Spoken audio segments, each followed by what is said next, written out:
बघा आपण इथपर्यंत आलो होतो काल. अ किंवा आ यांच्या पुढे ई किंवा ई आल्यास त्यांचा एडका ए होतो गुणादेशाप्रमाणे. आणि अपवाद सुद्धा आपण काल बघितलेला आहे बघा. आता पुढचा बघा, अ किंवा आ यांच्या पुढे उ किंवा उ आल्यास त्यांचा काय होतो म्हटलेला आहे बघा, ओझेवाला ओ होतो असं म्हटलेलं आहे. या अ किंवा आ यांच्या पुढे उ किंवा उ आल्यास त्यांचा ओझेवाला ओ होतो असा नियम आहे.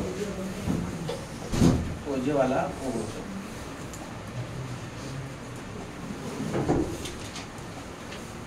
अ किंवा आ यांच्या पुढे पहिला आपण ई किंवा यू बघितलं. गुणादेशाचं गुणादेशवर संधी सुरू आहेत बरोबर का. हा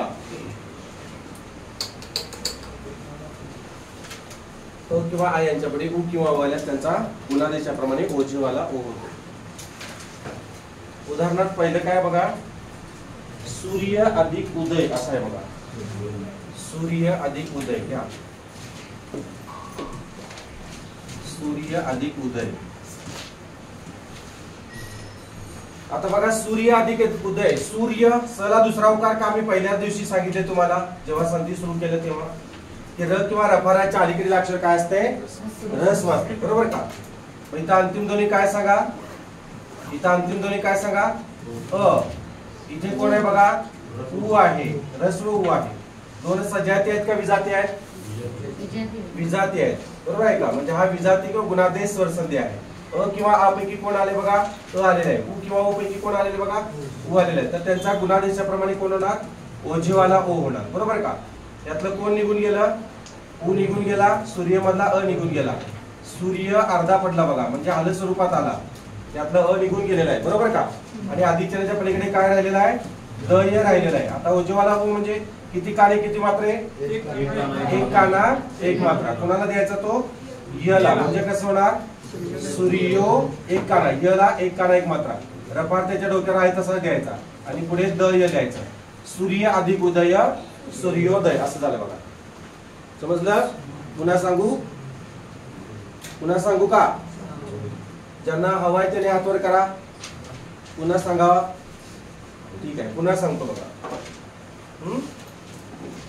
उदाहरणार्थ काय बघा, सूर्य अधिक उदय. इथं अंतिम ध्वनी काय बघा, अंतिम ध्वनी काय बघा, अ येणार. सूर्य दोन अर्थपूर्ण शब्दांचा एक अर्थपूर्ण संयुक्त शब्द तयार करायचा आपल्याला बरोबर आहे. संधी म्हणजे काय, सांधून आलेला शब्द. आणि विग्रह म्हणजे दोन वेगवेगळे केलेले शब्द. आणि ते दोन वेगवेगळे शब्द अर्थपूर्ण असायला पाहिजे. सूर्य म्हणजे तत्वगोळा, उदय म्हणजे वर येणे. समजलं. हा इथं अंतिम ध्वनी काय बघा. आणि हा दुसरा जो उकार का सांगितला, सूर्यला पहिला उकार हा जो आहे हा चुकतोय बघा. का, कारण आपल्या नियमामध्ये काय की र किंवा रफाराच्या अलीकडील अक्षर बहुधा दीर्घ असते, ह्रस्व नाही दीर्घ. आणि मग त्याला अपवादात्मक काही शब्द आहेत. पुढे बघा उदाहरणार्थ पुढं अ किंवा आ. इथं अंतिम ध्वनी काय सांगितलं, अ. इथं पुढं उ आलं बघा. अ किंवा आ यांच्या पुढे उ किंवा उ आल्यास त्यांचा काय होतो म्हणलेला आहे, ओझेवाला ओ. म्हणजे यांचा काय होणार, ओझेवाला ओ होणार बरोबर आहे का. आपल्याला माहिती आहे संयुक्त स्वर आहे. संयुक्त स्वरामध्ये अ अधिक ऱ्हस्व उ किंवा दीर्घ उ बरोबर ओझेवाला ओ. आ अधिक ऱ्हस्व उ किंवा दीर्घ उ बरोबर औषध ओ बरोबर का. ओझेवाला ओ म्हणजे किती काने किती मात्रे, एक काना एक मात्रा. कोणाला द्यायचा, जो कोणी अंतिम ध्वनी राहील त्याला. हा निघून गेला, निघून गेला. सूर्य अर्धा पडला बघा. म्हणजे यातला हल चिन्ह, यातला अ काढून टाकलं ते हल स्वरूपात आलं. आणि अधिकच्या पलीकडे दय राहिलेला आहे. आता ओझेवाला ओ कोणाला पूर्ण करणार, यला. म्हणजे कसं होणार, एक काना एक मात्रा. रफार त्याच्या डोक्यावर आहे तसंच द्या. सूर्योदय. सूर्य अधिक उदय सूर्योदय. समजलं. आता लिहा. दुसरा घेऊ, समुद्र अधिक उर्मी बघा. हे कसो, समुद्र अधिक उर्मी. दुसरा शब्द आहे बघा, समुद्र अधिक उर्मी. उर्मी हा शब्द जो आहे बघा पहिल्या वेलांटीत येतो. तिथं चुकून दुसरी वेलांटी पडलेली आहे असं लिहायचं. म्हणजे मला पहिली वेलांटी लिहायची. उ दीर्घ चाला. उ दीर्घ का सांगा, र किंवा रफाराच्या अलीकडील अक्षर दीर्घ असतं. समुद्र मला पहिला उकार का आला सांगा, मला पहिला उकार का आला, जोडाक्षराच्या अलीकडील अक्षर ह्रस्व असतं बरोबर का. आपण नियम ते इत्यंभूत नंतर घ्यायचे. फक्त इथं तोंडी आपण नियम जे करूया समजून घेऊया. इथं अंतिम ध्वनी समुद्र अ आहे बघा. पुढं कोण आहे बघा, दीर्घ उ आहे. या दोघांचा गुणादेशाप्रमाणे कोण होणार, अ किंवा आ यांच्या पुढे उ किंवा उ आल्यास काय होणार, त्यांच्या गुणादेशाप्रमाणे काय होतो, ओजेवाला ओ होतो. बरोबर आहे का. ओजेवाला ओ म्हणजे किती काने किती मात्रे, एक काना एक मात्रा. हा उ निघून गेला, समुद्र मधला अ निघून गेला, समुद्र अर्धा पडला बघा, म्हणजे हल स्वरूपात आला. बरोबर का.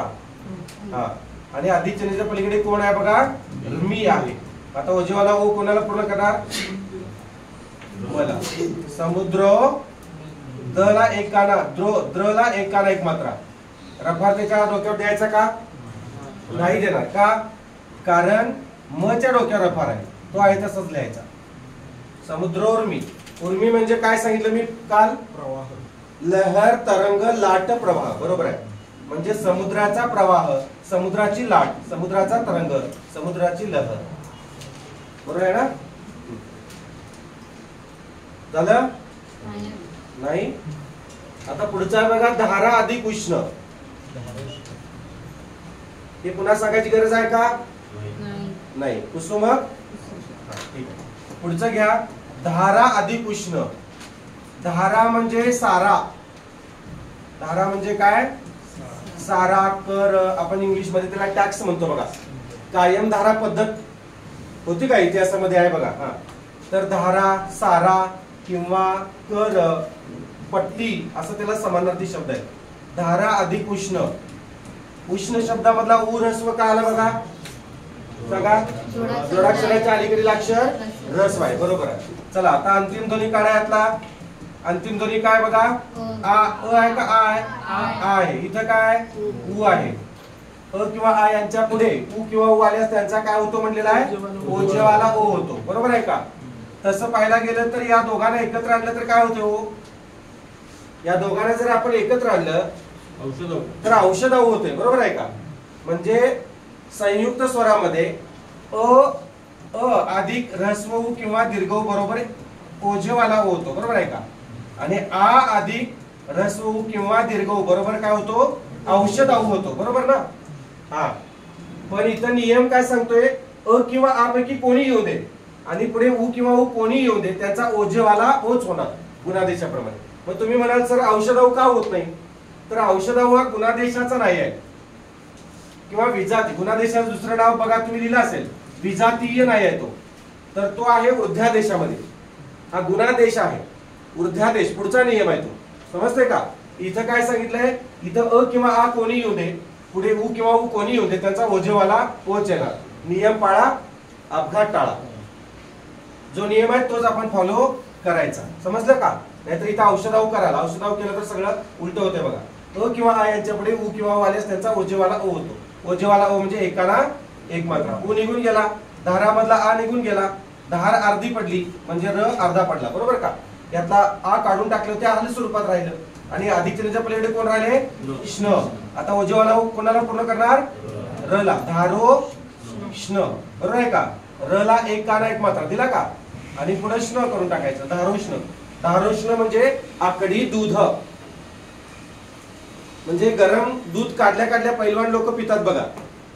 आपल्याला पण आजोबा किंवा आजी किंवा अजूनही काही घरांमध्ये धार काढल्या काढल्या दूध प्यायला देतात बघा. पौष्टिक असतं फार. बरोबर आहे का.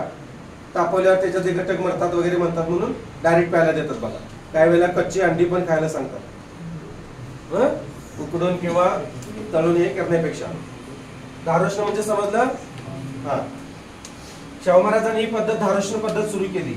शाहू महाराजांनी माहितीये तुम्हाला, करवीर संस्थानामध्ये. कोल्हापूर हा कुस्तीगारांचा जिल्हा आहे. आणि पूर्वी काय व्हायचं, शेतकरी दुधामध्ये पाणी घालून द्यायला लागला. मग ही वार्ता महाराजांच्या पर्यंत पोहोचली. म्हणजे आमची शक्ती हे व्हायला लागलेली आहे, कमी व्हायला लागली, कमकुवत व्हायला लागलेली आहे, शेतकरी पाणी घालून दूध द्यायला लागलाय, पैलवानांचा जिल्हा म्हणून आपला प्रसिद्ध कसं होणार किंवा पैलवान कसे तयार होणार, असं जर भेसळ व्हायला लागलं. मग महाराजांनी काय केली, एक आदेश सोडला महाराजांनी आणि सांगितलं की म्हशी तुम्ही काय करायचं, चव्हाट्यावर आणायच्या आणि पैलवानाच्या समोर धार काढून द्यायची.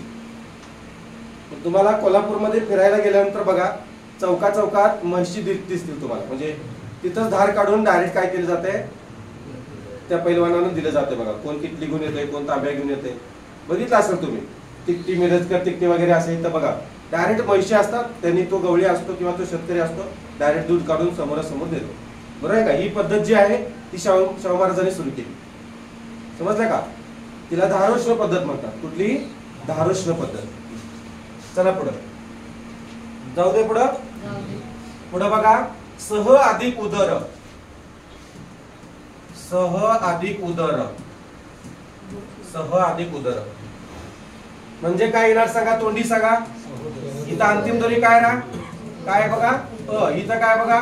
उ. अ किंवा यांच्या पुढे उ किंवा उ आल्यास त्यांचा काय होणार? गुणादीच्या प्रमाणे ओझेवाला ओ होणार. बरोबर आहे का? ओझेवाला ओ म्हणजे एक काना एक मात्रा. हा उ निघून गेला, यातला सह मधला अ निघून गेला, सह अर्ध पडलं बघा, हल स्वरूपात आलं, आणि उदर मधला दर राहिलेला आहे. आता ओझेवाला ओ कुणाला पूर्ण करणार? अला. म्हणजे कसं होणार? सहोदर. सहोदर शब्द आला. सहोदर शब्द जर आला संयुक्त शब्द, तर आपल्याला त्याचा विग्रह कसा करायचा? असा करायचा. येते का लक्षात? तुमच्या लक्षात यायला पाहिजे. याला काय म्हणायचं? संधियुक्त शब्द. लक्षात ठेवा. काय म्हणायचं? संधियुक्त शब्द. समजलं का? आणि याला काय म्हणणार तुम्ही? या दोघांना काय म्हणायचं? काय म्हणतात याला? विग्रह म्हणायचं. विग्रह म्हणजे काय? विग्रह म्हणजे फोड. अर्थपूर्ण फोड असते ही. संधियुक्त शब्द जो आहे त्याचा 4 पर्यायामध्ये तुम्हाला काय करणार आहेत? विग्रह देणार आहेत, फोड देणार आहेत. तर तो 4 पर्याय सह अधिक दर करायचं नाही. सह अधिक नुसता दर येणार नाही. सह अधिक दुसरा उ आणि दर येणार नाही. उ दर येणार नाही. सहा अधिक उदर असं पण येणार नाही. सह म्हणजे सहित. उदर म्हणजे काय रे? उदर म्हणजे काय सांगा? उदर म्हणजे पोट. उदर म्हणजे पोट. लक्षात ठेवा. उदर भरण हे जाणी जो यज्ञ कर्म असतं की हिंदू धर्मामध्ये जेव्हा पंक्ती बसतात पंक्ताल त्यावेळेला सुरुवातीला म्हणलं जातं बघा, उदर भरण हे जाणी जो यज्ञ कर्म. बरोबर आहे का? आणि सह म्हणजे सहित. लक्षात ठेवा. सह म्हणजे सहित. मग सहोदर म्हणजे कोण रे? आता सह म्हणजे सहित, उदर म्हणजे पोट. मग पोटा सहित असं म्हणूया का? नाही. तर सहोदर म्हणजे सख्खे भाऊ. सख्खे भाऊ. थोडक्यात सख्खे. सहोदर म्हणजे सख्खे. मी तिथं पुढे भाऊ जोडलेला आहे. आपण म्हणतो बघा, हा माझा सहोदर भाऊ आहे म्हणजे सख्खा भाऊ आहे. म्हणजे एकाच आईच्या उदरात जन्मलेले. समजलं? एकाच आईच्या उदरात जन्मलेले त्याला सहोदर म्हणायचं. जाऊ दे पुढं. लिहून ठेवा, सगळं गरजेचं आहे. पुसू. पुढे बघा आता कुठला आहे? एक अधिक ऊन आहे बघा. एक अधिक ऊन. एक अधिक ऊन. उ दीर्घ येणार बघा. मोठा न आला. इथं अंतिम ध्वनी काय बघा? अ आला बघा. अ पुढे कोण आहे बघा? दीर्घ उ आहे बघा. अ किंवा आ यांच्या पुढे उ किंवा उ आल्यास त्यांचा काय होतो म्हणलेला आहे? ओझेवाला ओ. गुणादेशाप्रमाणे ओझेवाला ओ होतो. ओझेवाला ओ म्हणजे किती काने किती मात्रे सांगा? एक काना एक मात्रा. लवकर याच रे. निघून गेला निघून गेला. एक मधला अ अर्धा पडला बघा. आणि न ओझेवाला ओ कोणाला पूर्ण करणार? गला. म्हणजे कसं होणार? एकोण असं होणार. मग तुम्ही 19 हा जो शब्द आहे तो कसा लिहिणार? 1 उणे 20 म्हणजे कसं लिहिणार? 19 असं लिहिणार. बरोबर आहे का? 1 उणे हे 20 आहे इथं. 19 म्हणजे 1 उणे 20. समजतंय का? एक अधिक ऊन. हा ऊन. आता बघा लक्ष द्या. हा मोठा न ऊन म्हणजे काय आणि हा ऊन म्हणजे काय? या ऊनचा अर्थ काय आणि या ऊनचा अर्थ काय सांगा बघू. लहान ऊन म्हणजे काय? गरम. आम्हाला लय ऊन लागाले आज म्हणता बघा. मग यातलं कोणतं रे? लय म्हणजे कसं? मोठं. मग यातलं मोठं कोण आहे? लहान. हे काय? हे मोठं आहे. खालचं मोठं आहे ना. मग हे म्हणायचं गरम. उष्ण. लक्षात आलं? लय ऊन लागतं ना. उष्ण. लक्षात. आणि हे ऊन म्हणजे काय? पंचमीचा प्रत्यय. पंचमीचे प्रत्यय कोणते? ऊन. ऊन. पंचमीचा प्रत्यय लिहा. शॉर्ट मध्ये लिहितो, तुम्ही फुल मध्ये लिहा. पंचमीचा प्रत्यय. पंचमीचा म्हणजे पंचमी विभक्तीचा प्रत्यय. ऊन. ऊन. पंचमी विभक्ती किती आहेत? 8 विभक्ती. त्यामध्ये 5वी विभक्ती पंचमी विभक्ती. प्रथमा, द्वितीया, तृतीया, चतुर्थी, पंचमी, षष्ठी, सप्तमी, संबोधन. बरोबर का? तसं लिहा ते. जाऊया पुढं. आता कोणता आहे बघा, प्रथम अधिक उपस्थिती असं आहे ना. हा, प्रथम अधिक उपस्थिती हा सुद्धा सारखा परीक्षेला येतो बघा, स्टार करून ठेवायचा याला. प्रथम अधिक उपस्थिती. उपस्थिती शब्द असाच लिहायचा. लोक उपस्थिती शब्द हा पण परीक्षेला आलेला आहे. उपस्थिती मुलं असं लिहून येतात बघा, तर असं नाही करायचं बाळा. पहिल्यांदा थ आणि मग त. अलग लक्षात, मोठा थ, उपस्थिती असं करायचं. उपस्थिती हा शुद्ध शब्द आहे बघा. स ला थ आणि हे म्हणजे येऊन राहणारा असं त्याच्यात अर्थ आहे त्याचा. स्थ म्हणजे काय? स्थ म्हणजे काय? राहणारा. ग्रामस्थ गावात राहणारा, मार्गस्थ मार्गावर राहणारा, देशस्थ देशात राहणारा, कोकणस्थ कोकणात राहणारा. आणि उपस्थिती म्हणजे काय? येऊन थांबणारा किंवा राहणारा. आता येथे उपस्थित ग्रामस्थ असं म्हणतात बघा, उपस्थित मंडळी म्हणजे येऊन थांबलेली, येऊन राहिलेली असं. पुढे बघा, आता इथं अंतिम ध्वनी काय रे बघा? अ आहे. इथं कोण आहे बघा? उ आहे. अ किंवा आ यांच्या पुढे उ किंवा उ आल्यास त्यांचा काय होतो म्हणलेला आहे? ओझेवाला ओ होतो म्हणलेला आहे. बरोबर आहे का? ओझेवाला ओ. ओझेवाला ओ म्हणजे किती काने किती मात्रे? एकाना एक मात्रा. कोणाला द्यायचा? आता हा निघून गेला, यातला उ निघून गेला, प्रथम अर्धा पडला. बरोबर का? हा, आला स्वरूपात आला. आणि आधीच्या पलीकडे कोण आहे? उपस्थिती असं आहे बघा. आता ओझेवाला ओ याला पूर्ण करणार म्हणजे कसं बघा, प्रथमो प. बघा लक्ष द्या, इथं फार गरजेचं आहे इथं, कारण इथं चुकतात मुलं. प्रथमोपस्थिती असं आहे ना. प्रथमोपस्थिती असं दिसतंय ना तुम्हाला या पेनानं? हिरव्या आणि निळ्या पेनानं दिसतंय का बघा. जास्तीत जास्त मी डार्क वापरायचा प्रयत्न करतोय, पाठीमागं दिसावं म्हणून. ऑनलाईन नाही का ते कॅमेरा कॅच करते, त्याचा काय संबंध आहे? प्रथमोपस्थिती हा सारखा शब्द येतोय परीक्षेला, म्हणजे सारखं विचारते, शुद्ध लेखनाला असते. प्रथमोपस्थिती करतात मुलं, पो. प्रथमो उपस्थिती असं पण होतंय, समजत नाही. आणि हे त ला थ जोडायचं काही लक्षात येत नाही, म्हणून मी तुम्हाला आधीच सांगितलं, आधी थ आणि मग त लक्षात ठेवा. हा, उपस्थिती. स्थ म्हणजे राहणारा, उपस्थित राहणार, थोडक्यात लक्षात ठेवा. राहील का लक्षात? हा, ठीक आहे. पुढे घ्या. कसो अन्य अधिक उक्ती तुम्ही सोडवा बघू. अन्य अधिक उक्ती तोपर्यंत तुम्ही वहीमध्ये सोडवा. तोंडी सांगा. हा, अन्य अधिक उक्ती पुढे जोडाक्षर असल्यामुळे रस्व येणार, रस्व येणार, दीर्घ येणार नाही. जोडाक्षराच्या अलीकडील अक्षर रस वाचते. बरोबर आहे का? सोडवा बघू. कसं सोडवणार? इथं अंतिम ध्वनी तुम्ही अ काढला असेल, बरोबर. इथं तुम्ही उ घेतला असेल, अ किंवा आ यांच्या पुढे उ किंवा उ आल्यास त्यांचा ओझेवाला ओ होतो. हा नियम आहे, म्हणजे आता बरोबर चिन्ह देऊन तुम्ही ओझेवाला ओ लिहिला असणार आहे. ओझेवाला ओ म्हणजे एकाना एक मात्रा. बरोबर. तुम्ही मग हा ओ निघून काढून टाकला, यातला अ काढून टाकला. अन्य शब्द अर्धा राहिला, हल स्वरूपात राहिला, त्यातला अ काढून टाकल्यामुळे. बरोबर का? त्यातला अ आणि यातला अ त्यांचा ओझेवाला ओ, म्हणजे या दोघांना तुम्ही काय केलेलं आहे? एकत्र आणलेलं आहे. कुठं? इथं एकत्र आणलेलं आहे. बरोबर का? म्हणजे त्यातले अ आणि यातला उ निघून गेलेला आहे. आता अन्य नंतर काय राहिलेलं आहे? ती राहिलेलं आहे बघा. आता ओझेवाला ओ याला पूर्ण करणार कसं? अन्य, एक काना एक मात्रा. अन्योक्ती. अन्योक्ती म्हणजे काय रे? अन्य म्हणजे दुसरा, उक्ती म्हणजे बोलणे. अन्य म्हणजे दुसरा, उक्ती म्हणजे बोलणे. लक्षात घ्या. आता अन्यचा अर्थ लिहायची गरज नाही, अन्य म्हणजे दुसरा हे तुम्हाला माहितीच आहे. तरी सुद्धा ज्यांना माहित नाही त्यांनी लिहा. अन्य म्हणजे दुसरा, उक्ती म्हणजे बोलणे, दुसऱ्यावर घालून बोलणे म्हणजे अन्योक्ती. हा अलंकार सुद्धा आहे तुम्हाला पुढे, अन्योक्ती अलंकार. लेकी बोले सुनेला, म्हणजे प्रत्यक्ष ती लेकीला बोलते का? पण ती लेकीला बोलत असते, पण लागतंय कुणाला? सुनेला, म्हणजे अन्योक्ती, दुसऱ्यावर घालून बोलायचं असं अन्योक्ती म्हणतात. अन्य अधिक उक्ती. आपण पण तसंच करतोय बघा. दुसऱ्या मित्राकडे बघून आपण म्हणतो, आज एक माणूस रुसलंय वाटतंय, रुसलंय वाटतंय. घरात पण असं कधी कधी होतंय. आज एक माणूस फार चिडलेलं दिसतंय. समजलं अन्योक्ती? जाऊया पुढं. आता इथं हे उदाहरण बघूया. अजून उदाहरण आहेत का बघा. शीत अधिक उष्ण आहे बघा उदाहरण द्या. शीतला शला दुसरीची वेलांटी का लिहिली आहे बघा रे? का सांगा बघू का लिहिली असेल? शीत. आता इथं अर्थभेद करणारे शब्द आहेत. हे आधी लिहितो मी, मांडतो बघा आधी. शीत अधिक उष्ण. आता उष्ण शब्द शुद्ध आहे ते तुम्हाला कळालं का? जोडाक्षराच्या अलीकडील अक्षर काय असतंय? ऱ्हस्व असतंय, हे तुम्हाला कळालं.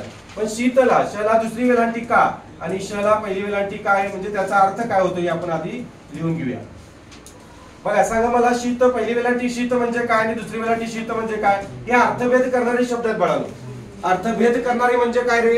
पहिल्या वेलांटीचा अर्थ वेगळा होतो आणि दुसऱ्या वेलांटीचा अर्थ वेगळा होतो. मग सांगा बघू पहिल्या वेलांटीचा अर्थ काय होतो? आठवतंय का? कुणाला माहिती आहेत का?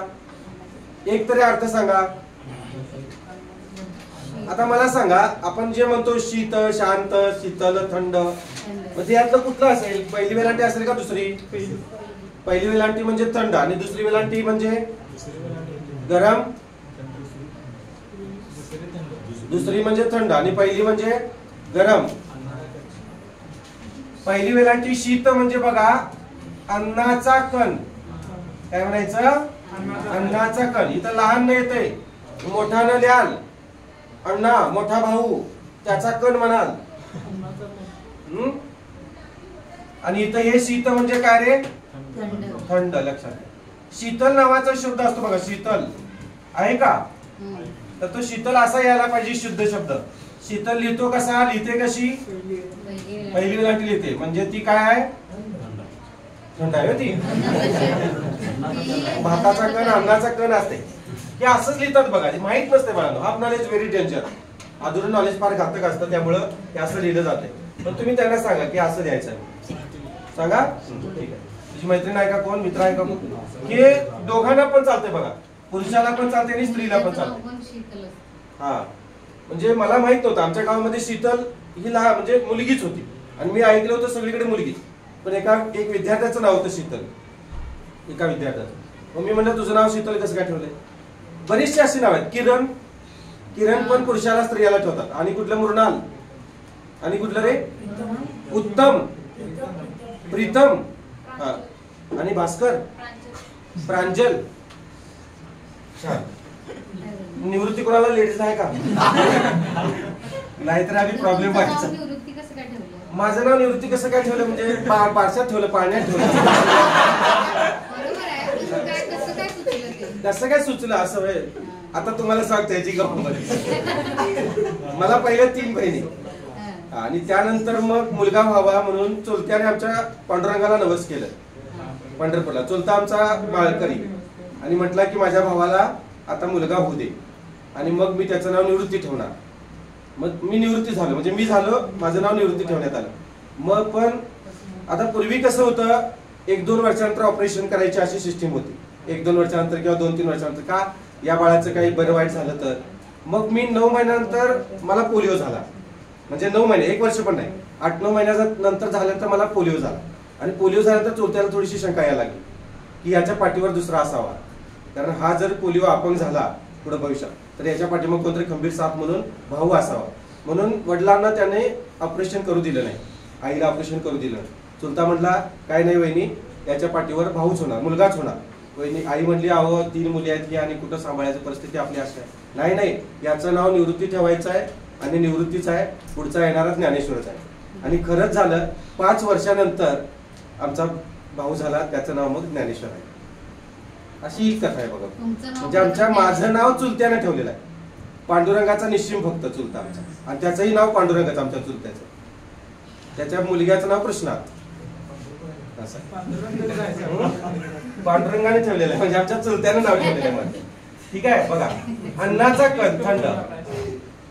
मोठी मोठी लोक असतात त्यांचे नाव असे युनिक असतात. निवृत्ती महाराज इंदुलकर, निवृत्ती सातपुते आहे ना. ज्ञानेश्वर मुळे ऐकलंय का नाव? मोठं म्हणा, आईस ऑफिसर आहेत, कलेक्टर आहेत बघा ज्ञानेश्वर मुळे. निवृत्ती महाराजांचं ऐकलंयस? ठीक आहे. शीत म्हणजे थंड, अन्नाचा कण लक्षात ठेवा. आता इथं समजलं, लिहून घेतलं. चला पुढे जाऊया. हा आता कोणाला तरी सांगायला बरं पडलं तुम्हाला सरांचं नाव निवृत्ती का पडलं? अंतिम ध्वनी अ आला बघा, इथं उ आला बघा, बरोबर का? अ किंवा आ यांच्या पुढे उ किंवा उ आल्यास त्यांचा काय होतो? गुणादेशा प्रमाणे ओझवाला ओ होतो, बरोबर का? ओझवाला ओ म्हणजे किती काने किती मात्रे? आऊ निघून गेला, त मधला आ निघून गेला, शीत अर्ध पडलं, हाल स्वरूपात आलं, बरोबर का? आणि अधिकच्या पलीकडे स्न राहिलेला आहे, मान्य आहे? आता ओझवाला ओ कोणाला पूर्ण करणार आहे? तला पूर्ण करणार, म्हणजे कसं करणार? शीतोष्ण म्हणजे काय? शीतोष्ण पाणी घेता बघा तुम्ही, त्याला काय म्हणतात? उबळ काय कोमट? कोमट आंघोळीला पाणी तापलेलं असते, मग आई काय करते? त्याच्यात गार पाणी होते की नाही? बरोबर आहे ना?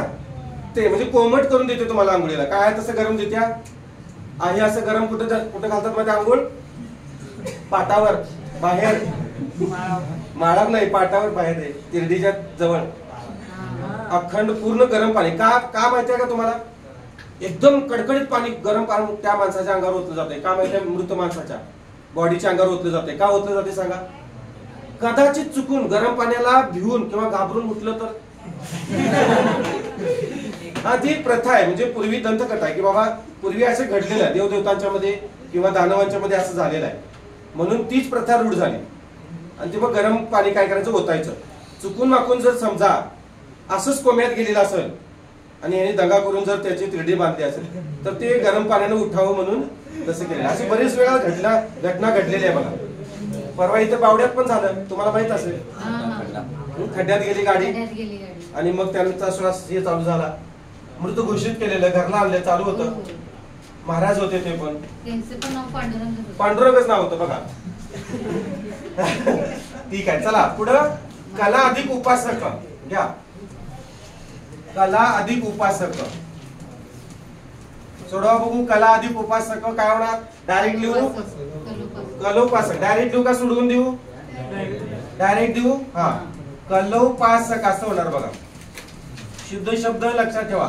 कलोपासक म्हणजे कलेचा उपासक, म्हणजे कलेला जाणणारा, जाणीव करून घेणारा, कलेशी निगडीत राहणारा असा त्याचा अर्थ होतो. पुढचा आहे बघा, पुसो. गंगा अधिक उर्मी तुम्हाला सोडवून देतो मी. गंगा अधिक उर्मी. उर्मी शब्द याच्या आधी सुद्धा झालेला आहे, समुद्र अधिक उर्मी, बरोबर का? उर्मी म्हणजे काय रे सांगा? बिन बघता सांगा.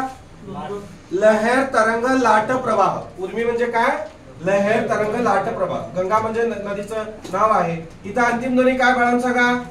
आय. इथे काय सांगा? उ आहे, बरोबर आहे का? अ किंवा यांच्यापुढे उ किंवा वल्यास त्यांचा काय होतो? ओझेवाला ओ, गुणादेशाप्रमाणे, बरोबर आहे का? जसं पाहायला गेलं तर आऊ व्हायला पाहिजे, पण आऊ होतो का? नाही होत. नियम गुणादेशाचा काय सांगतो? अ किंवा यांच्यापुढे उ किंवा वाल्यास ओझेवाला ओच व्हायला पाहिजे. एक काना एक मात्रा, बरोबर आहे का? हा, उ निघून गेला, आ निघून गेला, गंगा अर्ध पडलं बघा, पडलं का? आणि अधिक चिन्हाच्या पलीकडे मी राहिलेला आहे. आता मग कसं होणार? पूर्ण कसं होणार सांगा? गंगो, गंगा एक काना एक मात्रा, गंगोर्मी असं होणार बघा. मला पहिलीच वेलांटी लिहा रे, पहिलीच वेलांटी लिहा. मला दुसरी वेलांटी लिहायची नाही. जिथं हे जसे आहेत तसेच परीक्षेला येणार. आलं का लक्षात? त्या इथं मिस्टेक झाल्या ते मी दुरुस्ती करून तुम्हाला दिलेली आहे, त्यामुळे लक्षात ठेवा. परफेक्ट त्याची फोड सुद्धा तशीच करायची. तुम्ही जेव्हा प्रश्न सोडवायला घेणार तेव्हा अशीच फोड व्हायला पाहिजे. दोनच अर्थपूर्ण शब्द यायला पाहिजेत आणि तेही शुद्ध यायला पाहिजेत. अशुद्ध शब्द चालत नाही, नाहीतर मग एक मार्क हाकणा की जातो. लक्षात ठेवा. आलं का लक्षात? मी टार्गेट 25 पैकी 25 ठेवलेला आहे, तुम्ही सुद्धा 25 पैकी 25 ठेवा. आपण म्हणतोय इकडे तिकडे 1-2 मार्क गेले तर 23 तरी मराठीला पाडणार असं म्हणायचं नाही बाळांनो. नियती तथा असतो म्हणते, 25 पैकी 25 पाडणार म्हणायचं. आलं का लक्षात? हा, जाऊ दे पुढं. पुढचा शब्द काय सांगा? गंगा अधिक उदय. हे पण डायरेक्ट लिहितो रे मी. लिहू ना डायरेक्ट का सोडवून देऊ? उदक म्हणजे काय सांगा मग? उदक म्हणजे पाणी. उदकचा अर्थ काय होतो? पाणी. द्या, पाण्यासारखा कलर वापरतो बघा मी. या उदक म्हणजे पाणी. गंगा अधिक उदक सोडवून देऊ का डायरेक्ट सोडवू? गंगोदक म्हणजे काय रे? गंगोदक म्हणजे काय सांगा? गंगेचं पाणी. ठीक आहे, पुढे आता पुढचा घ्या. गंगा अधिक उत्सव.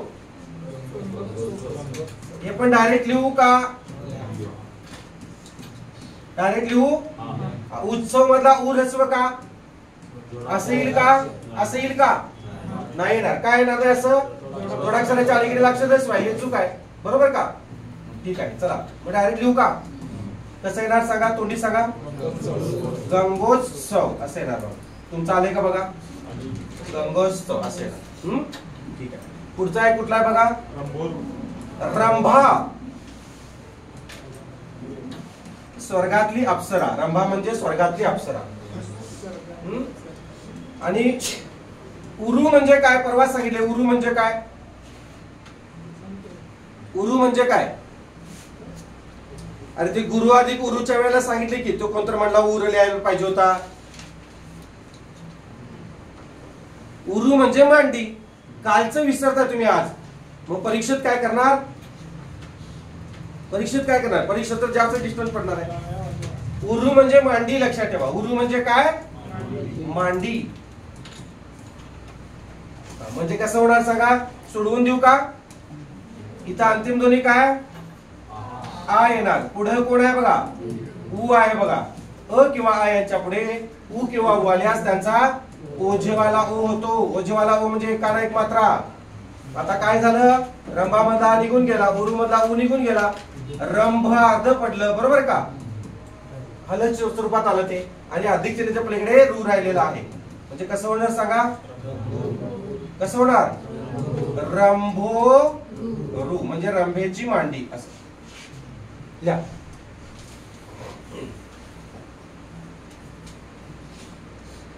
झालं. रंभोरू असं आहे ते. गुरुरू, गुरु अधिक गुरु तो घेतला आपण दीर्घत्व स्वर संधीमध्ये आणि हा गुणादेशामध्ये रंभा अधिक गुरु.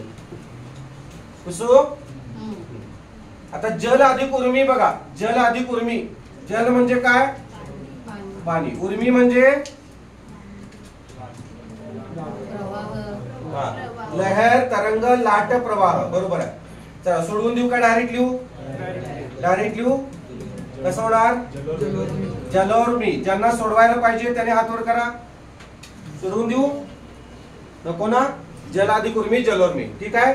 आता पुढचा आहे अपवाद घेऊया आपण. कुसू अपवाद बघा. प्र अधिक ऊढ. आता हा शब्द जो आहे ऊढ शब्द असाल्या तिथं तो दीर्घ ऊ द्यायचा राहिला त्यांनी चुकून रस्व पडलेला आहे. प्र अधिक ऊढ. प्र अधिक ऊढ कसं येणार? तोंडी सांगा. प्रौढ येणार. आता बघा इथं अंतिम ध्वनी काय रे? अ आहे. इथं काय? उ आहे. अ किंवा आ यांच्या पुढे दीर्घच देणार आहे मी. अ किंवा आ यांच्या पुढे काय? उ ई किंवा ई का उ किंवा उ किंवा उ आल्यास त्यांचा काय होतो म्हणलेला? गुणादेशाप्रमाणे ओझवाला उ होतो. बरोबर आहे का? गुणादेशाप्रमाणे. मग अ किंवा आ पैकी अ आलेला आहे, मान्य आहे. उ किंवा उ पैकी उ आलेला आहे. त्यांचा गुणादेशाप्रमाणे काय होणार? ओझवाला उ. म्हणजे किती काने किती मात्रे? एक काना एक मात्रा. उ निघून गेला. प्र मधला अ निघून गेला. प्र अर्ध पडलं, मान्य आहे. आणि ढ. आता ओझवाला उ कोणाला पूर्ण करणार? एक काना एक मात्रा. बरोबर. आणि पुढे ढ लिहायचा आहे. म्हणजे कसं होणार बघा? प्रौढ. पण प्रौढ असा शब्द आहे का हो? प्रौढ असा शब्द आहे? नाही आहे असा. तर कसा आहे मग? प्रौढ. प्रौढ प्रताप पुरंदर क्षत्रिय कुलावतांश राजाधिराज योगीराज है ना? प्रौढ आहे ते. का प्रौढ प्रताप म्हणतात? नाही म्हणत. तर प्रौढ प्रौढ हा शब्द योग्य आहे बघा. येते का लक्षात? प्रौढ हा शब्द योग्य आहे. म्हणून हा अपवाद आहे. समजलं? प्रौढ शब्दाची तोड मात्र प्र अधिक ऊढ असाच होतो. लक्षात. दीर्घ उ आणि ढ राहील लक्षात. ठीक आहे. जाऊया पुढं. नव्हते का? पुन्हा सांगू? पुन्हा सांगायची गरज असेल तर हात वर करा. ठीक आहे. चला आता बघा पुढचा आहे बघा. अ किंवा आ यांच्या पुढे ऋषी रू आल्यास त्यांचा काय होतो म्हटलेला बघा. त्यांचा काय होतो म्हटलेला आहे? अ किंवा आ यांच्या पुढे ऋषी रू आल्यास त्यांचा अर होतो. र चा पाय मोडायचा. अर होतो असं म्हटलं. म्हणजे अ किंवा आ पैकी दोन्ही पैकी एक कोणीतरी येऊ दे आणि ऋषी रू पैकी कोणीतरी येऊ दे त्याचा अरच होणार असं म्हटलेलं आहे गुणादेशाप्रमाणे. म्हणजे या दोघांचे गुण आणि याचे गुण याच्यात उतरलेले आहेत असं. उदाहरणात पाहूया आपण. पहिला उदाहरण कोणतं बघा, देव अधिक ऋषी. ऋषी ला पहिलीच वेलांटी लिहायची फोड मध्ये. संयुक्त ह्या संस्कृत संधी आहेत त्यामुळे असंच लिहायचं. नुसता ऋषी कसं लिहिणार मराठीमध्ये, दुसरी वेलांटी लिहायची. नुसतं मराठीमध्ये लिहायचं असेल दुसरी वेलांटी. लक्षात येते? हा. आणि संयुक्त शब्दामध्ये ऋषीला पहिलीच वेलांटी लिहायची. व्यवस्थित लक्षात ठेवायचं, शेवटपर्यंत लक्षात ठेवायचं. अंतिम ध्वनी काय बघा, अ आहे. पुढे कोण आहे बघा, ऋषी रु आहे. बरोबर आहे का?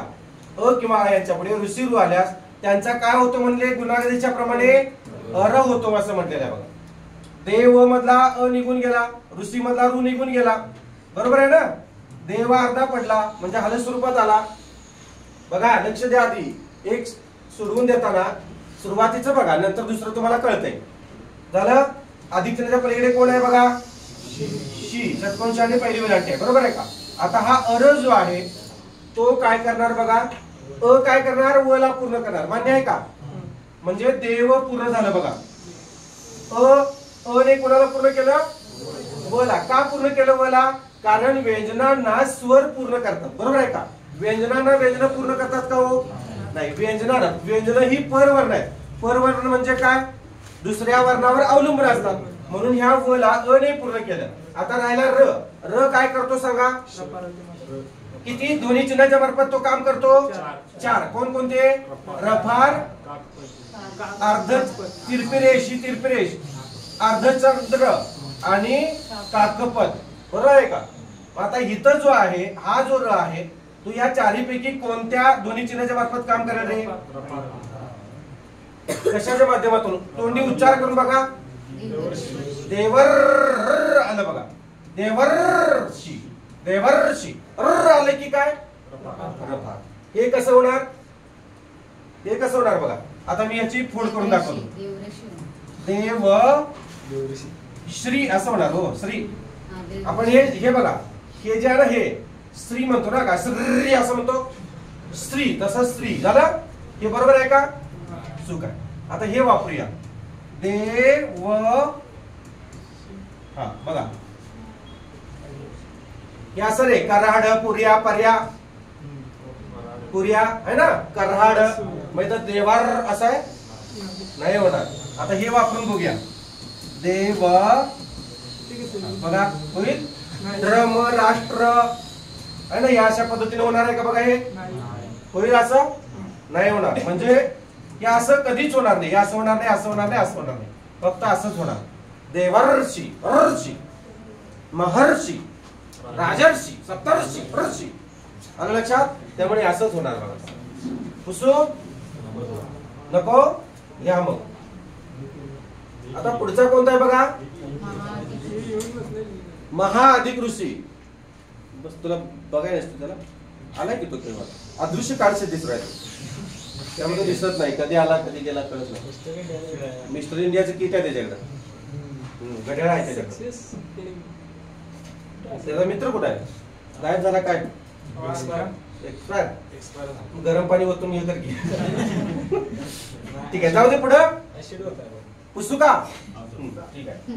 आता पुढचा कुठला आहे बघा, महा अधिक ऋषी. महा अधिक ऋषी, महा अधिक ऋषी. आता चला सांगा, फोड करा. इथं अंतिम ध्वनी काय रे, आहे बघा. पुढं कोण आहे बघा, ऋषी रु आहे बघा. बरोबर आहे. यांचा अ किंवा आ यांच्या पुढे ऋषी रु आल्यास काय होतो म्हणलेला आहे, अर होतो म्हणलेला आहे. अर. ठीक आहे. मग कोण निघून गेला रे, अर. अर होतो म्हणलेला आहे. ऋषी रु निघून गेला, महामधला आ निघून गेला, मह अर्ध पडलं बघा. आणि अधिक चिन्हाच्या पलीकडे कोण आहे, शी राहिलेला आहे. आता बघा कसं होणार मग. अ कोणाला पूर्ण करणारे, ह ला पूर्ण झालं बघा. म्हणजे हलंत निघून गेला. आणि र काय करतो, 4 ध्वनी चिन्हाच्या मार्फत काम करतो. इथं तो रफाराच्या माध्यमातून काम करणार आहे. महर्षी, महर्षी विठ्ठल रामजी शिंदे. बरोबर का? महर्षी उपाधी आहे. काय आहे, उपाधी आहे. जाऊ दे पुढं. तोंडी सांगा काय, पुढचा शब्द काय बघा, राजा अधिक, राजा अधिक ऋषी. तोंडी सांगा, राजश्री होणार का राजर्षी होणार, बघूया आपण काय होतंय. इथं अंतिम ध्वनी काय सांगा. इथं अंतिम ध्वनी राजश्री आ रे. इथं काय येणार ऋषीरू येणार. बरोबर आहे का. अ किंवा आ यांच्या पुढे ऋषीरू आल्यास त्यांचा काय होतो म्हणलेला आहे गुणादेशाप्रमाणे अर होतो म्हणलेला आहे. अर. बरोबर आहे का.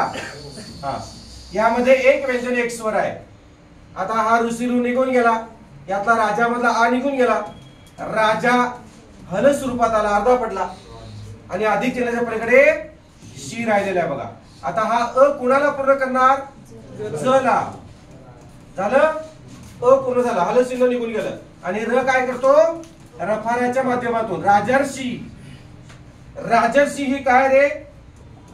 राजर्षी ही उपाधी आहे. काय आहे उपाधी. आणि राजश्री हा काय आहे हा बहुमान दर्शक शब्द आहे. बहुमान दर्शक शब्द आणि विशेष नाम सुद्धा आहे. आणि विशेष नाम राजश्री पाटील PSI आपल्या विद्यार्थिनी आहेत. राजश्री श्री म्हणजे लक्ष्मी. राजघराण्यातील लक्ष्मी असंही अर्थ होते. राजलक्ष्मी असा त्याचा अर्थ होतो आणि विशेष नाम सुद्धा होते. आणि बहुमान दर्शक शब्द म्हणजे नावाच्या आधी लावायचा प्रत्यय. आता शॉर्ट मध्ये लिहिला जातो बघा हिंदू धर्मामध्ये. श्री श्रीमान असं न म्हणता काय म्हणतात श्री निवृत्ती आनंद सातपुते श्री म्हणतात बघा. बरोबर आहे का. तसं हे राजश्री. आणि जर तो माणूस राजघराण्यातील असेल तर त्याच्या पाठीमागे श्री न लावता राजश्री लावता. राजश्री राजमान्य. बरोबर आहे का. श्रीमान श्रीयुत हे जे चार शब्द आहेत तेच म्हणजे काय श्री श्री श्री श्री. बरोबर आहे का. श्री श्री श्री श्री छत्रपती शिवाजी महाराज की जय तुम्ही म्हणता बघा. हे जे चार वेळा श्री श्री श्री असतं ते म्हणजे काय तुम्हाला लिंग नावाच्या प्रकरणात सुद्धा मी सांगणार आहे. पहिले श्री म्हणजे श्रीयुत बहुमान दर्शक शब्द आहे नावाच्या आधी लावायचा. दुसरा श्री आहे श्रीमान. तिसरा श्री आहे राजश्री आणि चौथा श्री आहे काय सांगितलं श्रीमंत. आता मी माझ्या नावा पाठीमागे श्रीमंत लावेन का नाही लावणार. मी श्रीमंत घराण्यातला आहे का 18-20 दारिद्र्यातला आहे तसं लावणार. श्रीयुत लावणार किंवा श्रीमान लावणार. बरोबर आहे का. राजश्री लावेन राजघराण्यातील श्रीमंत व्यक्ती असा त्याचा अर्थ आहे. लावेन मी नाही लावू शकत. त्यामुळं जे राजघराण्यातील श्रीमंत व्यक्ती आहेत मग ते शाहू महाराज असतील शिवाजी महाराज असतील बरोबर आहे का त्यांच्या नावापुढे चार चार येतात बघा. मग बौद्ध धर्मामध्ये आई लावतात. मुस्लिम धर्मामध्ये जनाब लावतात. असं सगळं आहे बघा. बरं का. आयु डॉट डॉट पुढे असते बघा. असं प्रत्येक धर्मामध्ये वेगळं आहे. जाऊ दे पुढं. राजा अधिक ऋषी राजर्षी. राजर्षी ही उपाधी आहे. ही लोक बहाल करतात आणि ही जन्मदात जात येते लक्षात. थोडक्यात लोक बहाल करतात राजश्री. राजश्री ही शाहू महाराजांना पदवी बहाल केली. महात्मा मुंबईच्या लोकांनी महात्मा फुल्यांना बहाल केली पदवी उपाधी. मुंबईच्या लोकांनी महात्मा फुल्यांना महात्मा ही पदवी बहाल केली लक्षात. गांधीजींना लोक महात्मा म्हणायला लागले. भारतातल्या लोकांनी महात्मा म्हणायला लावले. बरोबर आहे का. महर्षी विठ्ठलरामजी शिंदे त्यांना महर्षी उपाधी दिली. आचार्य असतं बरोबर आहे ना. हा निवृत्ती सातपुतेंना सर ही पदवी मिळाली. तुम्हाला मला सर म्हणता की नाही तसं. जाऊ दे पुढं. सर ही चुकूनच मिळते B.Ed B.Ed झाल्यावर. लक्षात घ्या ती मी मिळवली लक्षात. पुढं काय बघा. सप्त अधिक ऋषी. चला सप्त म्हणजे काय रे 7. ठीक आहे. हा चला सोडवा. काय येणार तोंडी सांगा सप्तर्षी. इथं अंतिम ध्वनी काय इथं काय ऋषीरू. त्यांचा होणार गुणादेशाप्रमाणे काय होणार अर. बरोबर आहे का. ऋषीरू निघून गेला. सप्तमता निघून गेला. सप्त अर्धा पडला बघा. आणि मग अधिक चिन्हाच्या पलीकडे शी राहिलेला आहे. आता अ कुणाला पूर्ण करणार सप्तला म्हणजे सप्त पूर्ण झाला का. आणि शीच्या डोक्यावर रफार येणार. तो र शीला पूर्ण करणार. झाला का अजून रफार द्या. सप्तर्षी 7 ऋषींचा समूह. पुलह पुलचा अंगिरसा असे 7 ऋषी आहेत. आणि ध्रुवाजवळ जे 7 तारे आहेत त्या 7 ताऱ्यांचा समूह म्हणजे सप्तर्षी लक्षात ठेवा. आणि सातारा शहराचं जुनं नाव म्हणजे सुद्धा सप्तर्षी. सातारा जिल्हा आहे माहितीये तुम्हाला. सातारा जिल्हा, कराड तालुका, यशवंतराव चव्हाण, माहित आहे तुम्हाला. तर सातारा जिल्ह्याचं जुनं नाव म्हणजे सप्तर्षी, लक्षात ठेवा. आणि ध्रुवाजवळ जे 7 तारे आहेत त्यांना सुद्धा सप्तर्षी म्हणायचे. आणि हा 7 ऋषींचा समूह आहे. त्या 7 ताऱ्यांना 7 ऋषींचं नाव दिलेलं आहे. पुलह, पुलस, अंगिरस, वशिष्ठी आणि बरेच असे काहीतरी, मला ते आता सगळे आठवत नाही, असे आहे बघा. सप्तर्षी. जाऊ दे पुढं.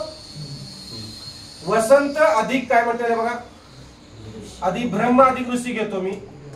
ब्रह्म अधिक ऋषी घेऊया. वसंत अधिक ऋषी नाही, ते वसंत अधिक ऋतू आहे आणि शरद अधिक ऋतू आहे. ते त्याने चुकून ऋषी केलेला आहे. मी आधी ब्रह्म अधिक ऋषी तुम्हाला सोडवून सांगतो. ब्रह्म अधिक ऋषी, ब्रह्म अधिक ऋषी हे तोंडी तुम्ही सांगू शकताय. सांगा काय ना, ब्रह्मर्षी असे ना, ब्रह्मर्षी काय ना, ब्रह्मर्षी असे ना. तर ब्रह्म अधिक ऋषी, ब्रह्मर्षी. देवर्षी म्हणजे काय, देव अधिक ऋषी. देवर्षी म्हणजे देवतुल्य माणूस. देवर्षी म्हणजे देवतुल्य माणूस. आणि गावात असतो तो देवऋषी असतो. ते असते. आता बघा, वसंत अधिक ऋतू पुसू का सोडवून द्यायला पाहिजे, नको, घ्या पुढं. काय म्हणते बघा, वसंत अधिक ऋतू करा. वसंत अधिक ऋतू, माफ करा ते थोडस माझ्याकडूनच मिस्टेक झाली, म्हणजे सांगताना लक्षात आलं नाही, ते दुरुस्ती करताना. वसंत अधिक ऋतू, ऋषी नाही ते ऋतू आहे. आता याची फोड विग्रह कसा करता येतो बघा. इथं अंतिम दोन्ही काय रे, पुढे कोण आहे बघा, ऋषी रु आहे, बरोबर आहे का. अ किंवा आ यांच्या पुढे ऋषी रु आल्यास त्यांचा काय होतो, अर होतो. अर मान्य आहे. चला, यातला त निघून गेला, ऋषी रु निघून गेला. वसंत अर्धा पडला बघा, पडला का. आणि अधिक चिन्हाच्या पलीकडे तू राहिलेला आहे. आता हा अर कुणाला पूर्ण करणार, तला. म्हणजे वसंत तला अने पूर्ण केलं. आणि र काय करतो रे, किती दोन्ही चिन्हाच्या मार्फत काम करतो, 4. म्हणजे हा रपाराच्या माध्यमातून जाणार. आता वाचा, वसंत ऋतू, वसंत ऋतू असा आहे. आपण वसंत ऋतू म्हणतो जेव्हा वृक्षाला पालवी फुटते, त्या ऋतूचं नाव आहे वसंत ऋतू. वसंत ऋतू. आता हा एकत्र लिहायचा असेल तर असा लिहायचा, संयुक्त शब्द वसंत ऋतू. आलं लक्षात. शरद अधिक ऋतू सेम. पुसू का पुन्हा सांगू, पुन्हा सांगू का नको. एवढे हुशार झाला तुम्ही. कसं कळतंय सगळं तुम्हाला, मला कळत नव्हतं बघा 6वी 7वीला. तुम्हाला लगेच कळते बाबा, मी नाही तुमच्या डावात, तुम्ही लय हुशार आहे. कसं कळतंय सगळं तुम्हाला, मला कळत नव्हतं 6वी 7वीला, अजिबात हे कळत नव्हतं. तुम्हाला लगेच कळतंय. शरद अधिक, इथं अंतिम दोन्ही काय, इथं काय बघा, ऋषी रु आहे. अ किंवा आ याच्या पुढे ऋषी रु आल्यास त्यांचा गुणादेशाप्रमाणे काय होतो, अर होतो. बरोबर आहे का. यातला अ निघून गेला, ऋषी रु निघून गेला. शरद अर्ध पडलं बघा, पडलं का. आणि अधिक चिन्हाच्या पलीकडे कोण राहिले, तू राहिलेला आहे. फक्त तू राहिलेला आहे, कारण ऋषी रु निघून गेलेला आहे. आणि आता अर हा काय करणार, कुणाला पूर्ण करणार, अ र ला पूर्ण करणार. बरोबर आहे ना. अ जो आहे तो द ला पूर्ण करणार, माफ करा, द ला पूर्ण करणार. आणि पुढं र जो आहे तो काय होणार, तच्या डोक्यावर जाणार. शरदार तू असं ना, शरदार तू. हा माफ करा, द चा पाय मोडला, आपण त्याला प्लॅस्टर केलं. शरदार तू असं होणार. तुमचं लक्ष आहे का बघितलं, अर्थात तुमचं लक्ष आहे. ठीक आहे, पुसू जाऊया पुढं. आता इथं अपवाद राहिले आहेत बघा, हे 3 अपवाद आहेत. पुसू का. चला अपवाद घेऊया, अपवाद डेंजर करूया. अपवाद, सुख अधिक ऋत. सुख म्हणजे नक्की काय असते, सुख अधिक ऋत. चला इथं अंतिम दोन्ही काय बघा, आहे. पुढे काय बघा, ऋषी रु आहे. अ किंवा आ यांच्या पुढे ऋषी रु आल्यास त्यांचा काय होतो, अर होतो. इथपर्यंत माहिती आहे. ऋषी रु निघून गेलेला आहे, सुख मधला अ निघून गेलेला आहे, त्यामुळे सुख अर्ध पडलं, बेचैन झालं. आणि अधिक चिन्हाच्या पलीकडे कोण आहे बघा, त राहिलेला आहे. म्हणजे आता अ कुणाला पूर्ण करणार आहे, ख ला अपूर्ण करणार आणि ख ला आपण काय केलं, ख ला अ ने पूर्ण केलं म्हणजे हलत चिन्ह निघून गेलं. आणि आता हा काय करणार, र काय करतो, रफाराच्या माध्यमातून जातो. पण सुखर्त असा शब्दच नाही आहे, तर कसा आहे तो, सुखार्थ आहे. सुखार्थ कसा आहे, सुखार्थ असा आहे. योग्य शुद्ध शब्द जो आहे तो आहे बघा, म्हणून हा अपवाद आहे. सुखाने अर्थ आणि हे सुख अर्थ नाही. आलं लक्षात, सुखार्थ शब्द आहे. ते दुःख अधिक वृत्त तुम्ही सोडवा बघू कसं होणार. हे पुसू, दुःख अधिक वृत्त. दुःख शब्द असा का लिहिला जातो रे, विसर्गाच्या अलीकडील अक्षर रस वाचते. नियम आहे आपला, विसर्ग म्हणजे दोन टिंबा, बरोबर का. विसर्गाच्या अलीकडील अक्षर काय असते, रस्व. विसर्गाच्या अलीकडील वेलांटी रस वाचते, लक्षात ठेवा. समजलं का. निस्वार्थी असं होते बघा, निस्वार्थ, निस्वार्थी. विसर्गाच्या अलीकडील अक्षर रस्व, विसर्गाच्या अलीकडील अक्षर रस्व. दुःख आहे बघा, है ना. पुढे घ्या, दुःख अधिक वृत्त सोडवा. दुःख अधिक वृत्त. इथं अंतिम ध्वनी काय, इथे काय, ऋषीरू आहे. अ किंवा आ यांच्या पुढे ऋषीरू आल्यास त्यांचा काय होतो, अर होतो. अर, हा ऋषीरू निघून गेला, यातला निघून गेला. दुःख अर्ध पडलं बघा. मग दुःख अडवायला कोण येणार,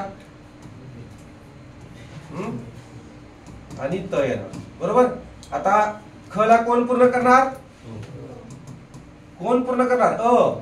आणि र काय करतो, रफाराच्या माध्यमातून जातो. पण हा दुःखार्थ असा शब्द नाहीच आहे, तर कसा आहे, दुःखार्थ असा शब्द आहे. दुःख अधिक ऋतू, ऋत दुःखार्थ हा शब्द आहे. दुःखार्थ हा नाही. आता दश अधिक ऋण, दशर्ण होणार तसं पुसू, ये पुसू का. हा, दश अधिक ऋण असं आहे बघा.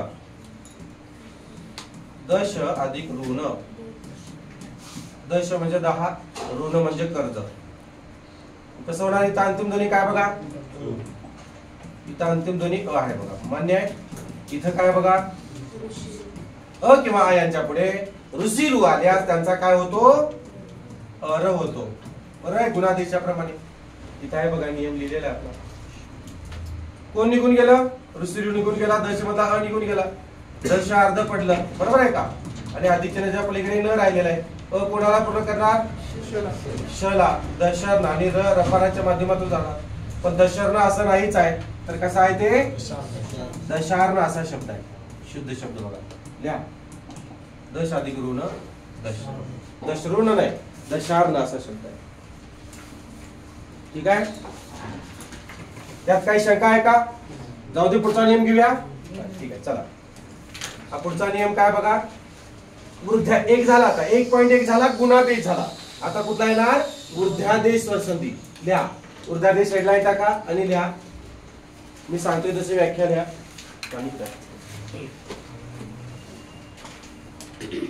अ किंवा आ यांच्या पुढे, अ किंवा आ यांच्या पुढे एडका ए किंवा आयरन आई आल्यास,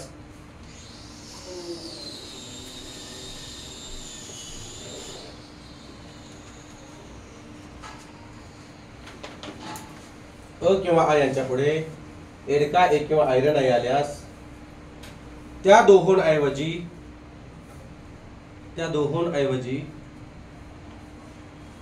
काय होतो, ऊर्ध्वादेशाप्रमाणे एडका ए होतो.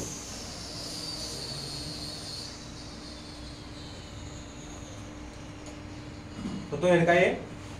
आता लक्ष द्या, काय होतो ते आपण जाणून घेऊया. आता मला सांगा, ह्या अ किंवा आ पैकी आता गुणादेश म्हणजे काय होतं, अ किंवा आ यांच्या पुढे ई किंवा ई आलं, यातला आणि यातला या दोघांचा गुण त्यामध्ये असायचा, बरोबर का. इथं मात्र तसं नाही आहे. इथं अ किंवा आ यांच्या पुढे ए किंवा ई आल्यास त्यांचा काय होतो ते पाहूया. तुम्ही एडकाही लिहिलं, पण काय आहे बघा, या दोघांपैकी आता मला सांगा, यातला लहान कोण आणि मोठा कोण, अ लहान आणि आ मोठा, बरोबर आहे का. या दोघांपैकी मोठा कोण, लहान कोण, ए लहान आणि आयरणाई मोठा. आता सर्वात वृद्ध हा जो शब्द आहे तो असा आहे बघा, वृद्ध्यादेश. अजूनही पद्धत आहे, पण हे द ला य जे आहे ते आता प्रचलित पद्धत किंवा चालू पद्धतीनुसार ते असं लिहायचं नाही आहे. तर ते काय करायचं आता, कसं लिहायचं, हे असं खड्डुगळ काढायचं, असं खड्डुगळ. म्हणजे विद्या शब्द तुम्ही असा लिहायचाच नाही, आता द ला य लिहायचाच नाही बघा. तर विद्या शब्द कसा असाच लिहायचा तुम्ही, विद्यालय विद्या. मग वृद्ध्या इथं फक्त काय येणार, ध येणार. येते का लक्षात? म्हणजे इथं ध आहे, द आहे आणि य पण आहे, लक्षात घ्या. हे द्या म्हणजेच काय लक्षात ठेवा, म्हणून हे असतात बघा. समजलं? आता हे खाली लटकलेलं पाहिजे होतं, त्या प्रिंट मध्ये तसं आलेलं आहे, तुम्ही समजून घ्या. वृद्ध्यादेश शब्द कसा आहे बघा, असा आहे, म्हणजे असा वृद्ध्यादेश शुद्ध शब्द म्हणायचा. आणि हे जुन्या पद्धतीने हे असं होतं, आधी द, बरोबर आहे का? जाऊ दे, सांगतो बघा पुढं. आता या दोन्ही पैकी लहान कोण, हा मोठा कोण, हा लहान कोण, हा लहान आणि हा मोठा, बरोबर. हा आता तरुण कोण आहे, या दोघांपैकी तरुण आणि म्हातारा कोण आहे, अतरुण. आ वृद्ध किंवा म्हातारा, बरोबर. यापैकी सांगा तरुण कोण आणि वृद्ध कोण. एडका ए तरुण, आयरणाई वृद्ध. आता या सर्वात, या चौघांमध्ये सर्वात वृद्ध कोण, आयरणाई. म्हणजेच काय, अ किंवा आ यांच्या पुढे ए किंवा ई आल्यास जो सर्वात वृद्ध आहे त्याचा आदेश स्वीकारायचा आणि हा संधी नियम करायचा. म्हणजे अ किंवा आ यांच्या पुढे एडका ए किंवा आयरणाई आल्यास त्यांचा काय होणार, वृद्ध्यादेशाप्रमाणे आयरणाईच होणार. ठीक आहे, लिहिताय?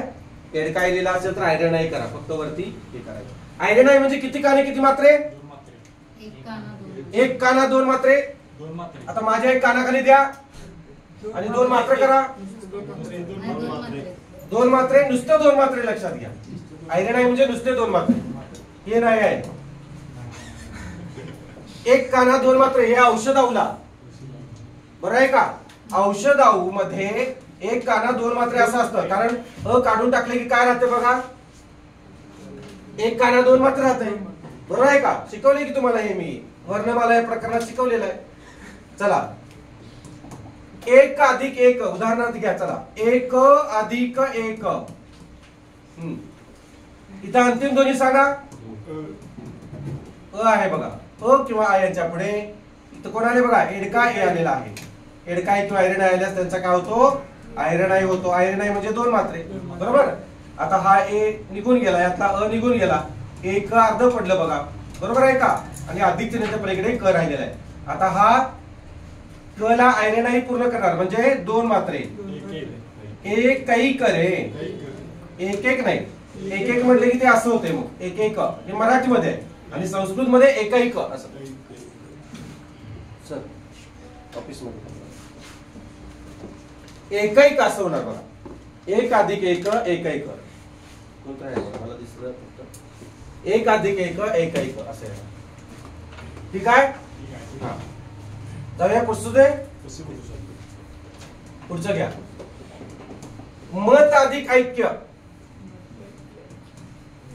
मत अधिक ऐक्य, माफ करा, मत अधिक ऐक्य. चला, अ किंवा आ यांच्या पुढे एडका ए किंवा आयरणाई आल्यास इथं अंतिम ध्वनी अ आलेला आहे, आयरणाई आलेला आहे पुढं, तर काय होणार त्यांचा आयरणाईच होणार. आयरणाई म्हणजे दोन मात्रे असं होणार. आयरणाई निघून गेला, मत मधला निघून गेला, मत अर्धा पडला बघा, आणि अधिक चिन्हाच्या पलीकडे के आहे बघा, बरोबर. हा सर मी म्हणलं पालकांना आयरणाई. मग तला कोण पूर्ण करणार, तला कोण पूर्ण करणार रे, आयरणाई पूर्ण करणार. म्हणजे कसं करणार सांगा, दोन मात्रे. कोणाला दोन मात्रे द्यायचं, तला. मतैक्य असं होणार, मत अधिक ऐक्य मतैक्य. म्हणजे मताची एकी असं असते का, कधीच नसते.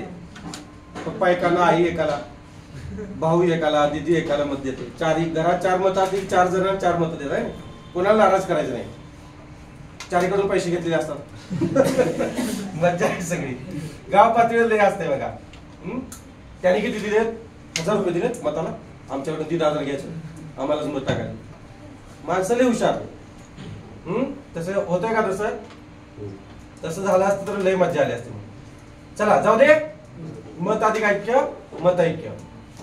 पुढचं घ्या. प्रजा अधिक ऐक्य. सोडवा. प्रजा अधिक ऐक्य. प्रजा म्हणजे काय रे? जनता, समुदाय, लोक. आय आलं बघा इथं. अ किंवा आय यांच्या पुढे ए किंवा ए आल्यास त्यांचा काय होतो?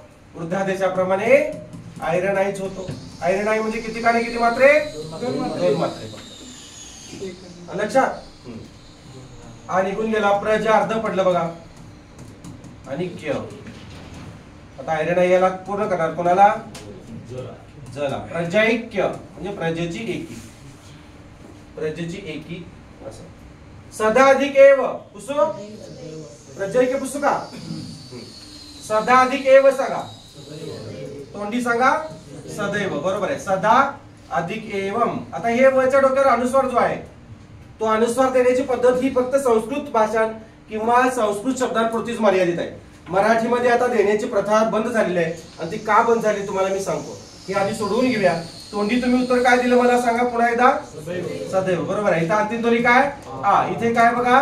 एडका ए आहे. अ किंवा आ यांच्या पुढे एडका ए किंवा आयरन आयला त्यांचा काय होतो? आयरन आय होतो. बरोबर आहे ना? हा. आयरन आय म्हणजे किती काने किती मात्रे? 2 मात्रे. हा निघून गेला. सदा मधला निघून गेला. सद अर्ध पडलं बघा. पडलं का? आणि अधिक चिन्हाच्या पलीकडे वम राहिलेला आहे. आता हा आयरन आय कोणाला पूर्ण करणार? दला. म्हणजे कसं होणार? सदैवम. आता हे अनुस्वार देण्याची पद्धत कशी होती? हे सगळे संस्कृत नियम चालू आहेत. संस्कृत संधी चालू आहेत. मूळ संधी चालू आहेत. स्वरसंधी, व्यंजन संधी आणि विसर्ग संधी. आणि मराठीतल्या संधी अजून पुढे आहेत. बरोबर आहे का? आणि सगळी संस्कृत नाम आहेत. यात मराठी नामं येत नाही. तर हे अंतिम ध्वनी स्वागतम, स्वागतम, प्रचितम असं काय काय बोलतात बघा संस्कृत मध्ये. मग असं शेवटी असतं. तसं हे सदैव. आता मराठीमध्ये हे वापरतात. पण हे कधी वापरतात? काय वापरतात? हे लिहून घेतलं असले तर तुम्हाला मी सांगतो बघा. थोडं 1 मिनिट पूर्ण करू सांगा. झालं? लिहून झालं? सोडवून सांगू तुम्हाला. हे कधी होतं असं मराठी शब्दांमध्ये? आता हे बघा. पुसू का रे? जेव्हा अव्यय असतात. अव्यय बघा. अव्यय. अव्यय कोणते आहेत? आता एवम हा अव्यय आहे किंवा ह अव्यय आहे किंवा अ अव्यय आहे बघा. मी नाही असं बघा. असं येतं बघा. हे अव्यय असतात तेव्हा काय करायचं? याच्या डोक्यावर अनुस्वार दिला तरी चालतोय. इथं ऊच्या डोक्यावर द्या किंवा ऊच्या डोक्यावर असं चालतंय बघा. हे पण काही लोक आता पूर्वी कसं द्यायचे बघा. गावात, घरात असं दिलं जायचं. गाव शब्द असा लिहिला जायचा बघा. गाव, नाव असा शब्द लिहिला जायचा. आठवतंय तुम्हाला? तुम्ही कुठेतरी बघितलं असेल बघा. जुन्या पत्रांमध्ये वगैरे तुम्हाला पाहायला मिळेल बघा. पण हे आता लिहायचं नाही मराठीमध्ये. हे जर अव्यय असतील. अ म्हणजे काय रे? अ म्हणजे नाही. आणि वे म्हणजे काय? खर्च किंवा बदल. ज्यांच्या मूळ रूपात बदलच होत नाही त्यांना मात्र हे काय करायचं नाही. हे आहे तसे ठेवायचं. मात्र केवल प्रिय अव्ययामध्ये वगैरे आहे बघा. केवल प्रिय अव्यय तुमचं जे प्रकरण आहे त्यामध्ये तुम्हाला हे दिसेल बघा. पण हे असं गावात, घरात असं लिहायचं नाही. जुनी माणसं, जी जुनी उच्च शिक्षित लोक असायची ब्राह्मण कुळातील वगैरे, तर ती लोक अशी नासिकेतून बोलायची. निवास केव्हा आलास? ये ना, बहीस ना. अरे आहेस का बरा तू? पिंट्या जरा याला पाणी दे. असं सगळं नाकात बोलायचं. केव्हा आलास? असं. आता ही पद्धत जी आहे ही पद्धत आता काढून टाकलेली आहे व्याकरणाने. मग कोणती पद्धत ठेवलेली आहे हे पुस्तक बघा. कोणती पद्धत ठेवलेली आहे? ही पद्धत जेव्हा मराठीमध्ये वापरायची असेल, अनेक वचनी रूप वापरायचं असेल तरच. आता बघा, दुष्काळग्रस्त गावे याप्रमाणे हे शुद्ध रूप झालं आणि दुष्काळग्रस्त गाव याप्रमाणे हे अशुद्ध रूप झालं. अनेक वचनी रूप आहे. अशुद्ध रूप आहे, हे शुद्ध रूप आहे. बरं, आपण म्हणतो की आम्हाला लोक नावं ठेवतात. म्हणजे नाव हा शब्द कसा लिहिणार तुम्ही? आणि एखादा शुद्ध असेल, जास्त शिकलेला असेल तर तो काय म्हणेल? आम्हाला लोक नावे ठेवतात असं. कोल्हापूर जिल्ह्यातील दुष्काळग्रस्त गावे याप्रमाणे मग कसं येणार? असं. आणि कोल्हापूर जिल्ह्यातील दुष्काळग्रस्त गाव याप्रमाणे असं. आता सक्सेस मधील हुशार मुलं याप्रमाणे हुशार मुले याप्रमाणे, हुशार मुलं याप्रमाणे असतात. मुले म्हटलं की एक कारण, मुलं म्हटलं की काय ना अनुस्वार येणार, म्हणजे हे अनेक वचनी रूप आहे, पण हे अशुद्ध रूप आहे आणि हे शुद्ध रूप आहे, अनेक वचनी. पण काही अनेक वचनी नसताना सुद्धा काही शब्द असतात बघा, त्यांचं घर जळालं म्हणतो आपण. रम्या मेलं, संत्याचं आता काय खरं नाही, संत्या मेलं आता म्हणताय ना तुम्ही. मेलं, पप्पा आताच आलं बघा, आलं म्हणता तुम्ही. आले म्हणता का, आलं म्हणता. मेले म्हणता का, मेलं म्हणता. जळालं, जळाले म्हणता का, गेले म्हणता का, गेलं. सापडलं, सापडले म्हणता का, मग सापडले हे काय ना शुद्ध रूप, सापडलं अशुद्ध रूप. समजलं. केसे शुद्ध रूप, केस लक्षात येते का बघा. दोरे शुद्ध, दोर. समजलं. हा, म्हणजे शुद्ध रूपाच्या वेळेला हे वापरायचं, अशुद्ध रूपाच्या वेळेला शेवटच्या दोन्हीवर काय करायचं, हे असं द्यायचं.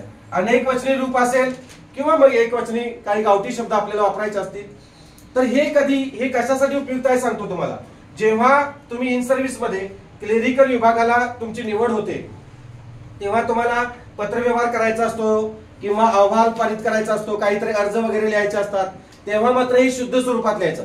कारण तिथं मात्र आपला जो व्यवहार असतो तो औपचारिक व्यवहार असतो बाळांनो. औपचारिक, औपचारिक म्हणजे ऑफिशियल लेवलचा व्यवहार असतो.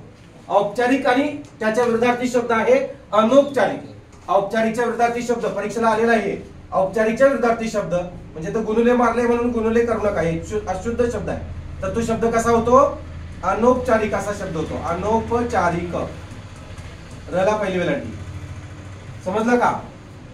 अनौपचारिक असा शब्द होतो, विरुद्धार्थी शब्द आहे हा. औपचारिक म्हणजे ऑफिशियल लेवल, अनौपचारिक म्हणजे अनऑफिशियल लेवल. म्हणजे आता जे चाललेलं आहे औपचारिक म्हणजे चार भिंतीच्या आत आपलं जे काही व्यवहार चालू आहे तो औपचारिक आहे. मी तुम्हाला चौकात किंवा कुठेतरी दिसलो बाहेर आणि आपल्यात गप्पा झाल्या तर त्या अनौपचारिक गप्पा म्हणायच्या, अनौपचारिक चर्चा म्हणायच्या. आणि आता जर आपण काही गप्पा, चर्चा, वादविवाद, विमर्श केले, याच्याशी निगडीत काय आपण बोलू लागलो तर त्याला औपचारिक म्हणायचं, ऑफिशियल म्हणायचं. समजलं. औपचारिक लेवलला मात्र तुम्ही काय करायचं, शुद्धच लिहायचं. तुम्ही एखाद्या वेळेस आता तुम्हाला परिपत्रक किंवा काहीतरी अहवाल टाईप करायचा आहे, अहवाल तयार करायचा आहे. दुष्काळग्रस्त गाव याप्रमाणे असं लिहिताय, 4-5 ओळी सोडून परत गावे याप्रमाणे लिहिताय तर तो तुमचा अहवाल ग्राह्य धरला जात नाही, अशुद्ध म्हणून तो काय केला जातो, नमूद केला जातो. लक्षात घ्या. तर तुम्ही गावे लिहिणार असाल तर गावेच लिहा. 4 वेळा गावे शब्द आला तर 4 वेळा गावे शब्द लिहा. 2 वेळा गावे, 2 वेळा गावं असं लिहू नका. किंवा कायम सगळंच मग 4च्या 4 गावं लिहा तर ते कुठेतरी खपून जाते. येते का लक्षात. पण ऑफिशियल लेवलला अशुद्ध असं लिहायचं नाही. मराठी व्याकरण हे स्पर्धा परीक्षेला वापरण्याचं किंवा असण्याचं कारण हेच आहे बघा. तुम्ही इन सर्व्हिस मध्ये जो व्यवहार करणार आहात ते शुद्ध पद्धतीने करावा, हाच एकमेव व्यवहार आहे, हाच एकमेव हेतू आहे म्हणून आहे. अन्यथा बाकी कशासाठी मराठी व्याकरण उपयोगाला येते का, एक वेळेस गणित उपयोगाला येईल इन सर्व्हिस मध्ये, बरोबर आहे का. किंवा बाकीचं जी के जनरल नॉलेज असेल तर जरा साहेबांना जास्त जनरल नॉलेज आहे, साहेब व्यवहारी आहेत असं म्हणतील. पण मराठीचा काही संबंध येत नाही. पण मराठीचा संबंध फक्त व्यवहार ज्ञानापुरता किंवा व्यवहारिक जीवनात जे पत्रव्यवहार असतील किंवा जे काही करायचं असेल तिथंच मात्र तुम्हाला उपयोगाला येणार आहे. ठीक आहे. त्यामुळे आपण मराठी व्याकरण चांगलं शिकायचं. आणि आपण महाराष्ट्रात राहतो, मराठी बोलीभाषेमध्ये आपल्याला व्यवहार करायचे असतात. आपली महाराष्ट्राची बोलीभाषा मराठी आहे म्हणून. ठीक आहे. समजलं तुम्हाला हे. पुढचं आपण उद्याच्या तासाला घेऊया. ठीक आहे. इथं आपण थांबूया. सर्वांचे मनपूर्वक आभार. शुभ दिवस.